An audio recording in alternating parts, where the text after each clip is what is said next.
I've noticed something about myself that's hard to explain and even harder to admit. I don't react in real time. Things happen, conversations, conflicts, opportunities, and in the moment I freeze. I nod, I agree, I stay quiet. Not because I'm okay with it, but because my brain hasn't caught up yet. It's like my emotions are buffering. By the time I understand what I actually felt, what I should have said, what crossed a line, it's already over. Hours later, days later, sometimes years later. That's when the processing hits. That's when clarity arrives. And it's brutal. Because clarity without timing feels useless. You replay moments in your head with perfect responses you'll never get to use. Boundaries you didn't set.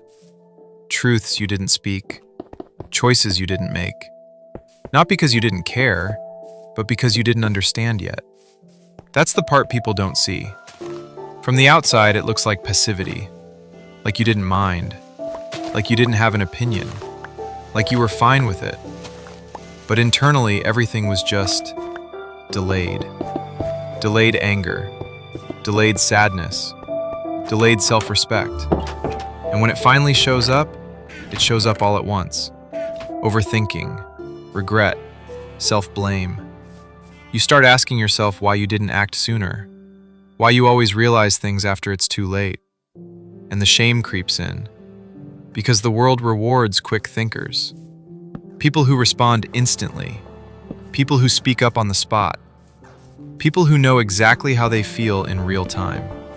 If you don't, you're labeled indecisive, passive, weak.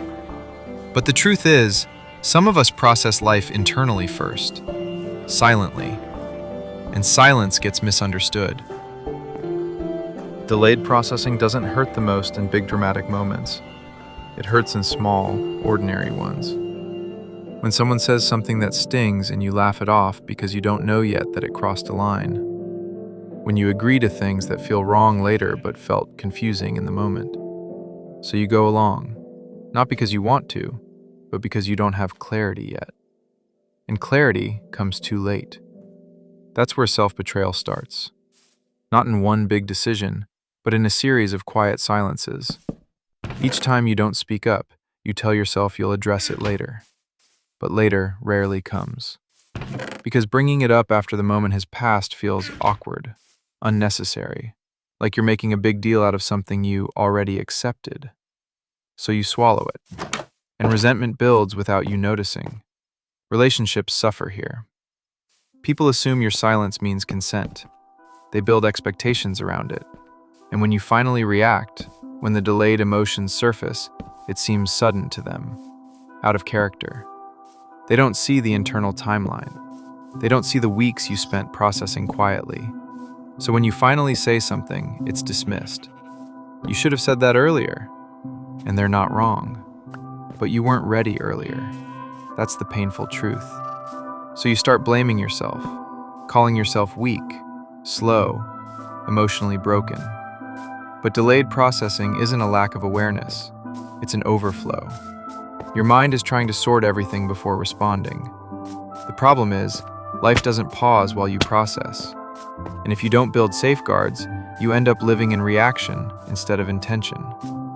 Delayed processing isn't something you need to eliminate. It's something you need to work with. The mistake is thinking you have to become faster, louder, or more confrontational to survive. You don't. What you need is permission to pause. One of the most powerful things you can learn to say is, "Let me think about that." That single sentence buys you time without committing to anything. It stops you from defaulting to agreement when your feelings haven't arrived yet. Another shift is learning to trust your delayed emotions. If something bothers you later, that doesn't mean it didn't matter earlier. It means your system needed time. And you're allowed to address things after reflection. It might feel uncomfortable, but discomfort is better than long-term resentment. You don't have to justify your timing. You can say, "I didn't realize this in the moment, but I've thought about it, and I need to talk about it." That's not weakness, that's honesty. Another protection is reducing exposure to people and environments that demand instant reactions. Not everyone deserves immediate access to your decisions, emotions, or energy. Slower processors thrive when they control pacing. And finally, stop shaming yourself for the delay. Your clarity isn't late, it's precise. The goal isn't to react faster, it's to live with fewer regrets. And that happens when you stop abandoning yourself just to keep things moving. Delayed processing doesn't make you broken. It means you feel deeply, and depth requires time.